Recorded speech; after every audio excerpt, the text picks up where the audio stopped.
Baby, তোমার আর কোনো tension করতে হবে না, আমি সরকারি চাকরি পেয়ে গেছি। তাই নাকি বাবু? তা মাসে তোমার বেতন কত? আরে 15,000 টাকা বেতন, তোমার চাওয়া পাওয়া সব পূরণ করে দেবো, আর কোনো টেনশন নাই। বাবা দেও আমার কিছু, তোমরা দেও, আমি 3 দিন হলে কিছু খাই না বাবা। তোমরা তো ওই জঙ্গলের মধ্যে খাওয়া দাওয়া কিছু করতে চাও। আপনার ফকির মানুষ, আপনার মুখে এত বড় কথা মানে না। দাঁড়াও বাবু, ফকির মানুষ মেয়েরা কিছু খায় না, কয়েকটা দিয়ে দাও। এই ফকিরের নেগে জঙ্গলে এসে শান্তি নাই, এই বিক্রি কয়টাই না জানি কামাই হারান।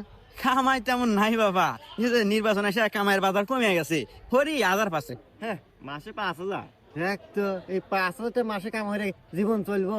হাপু মাসে না দিনে।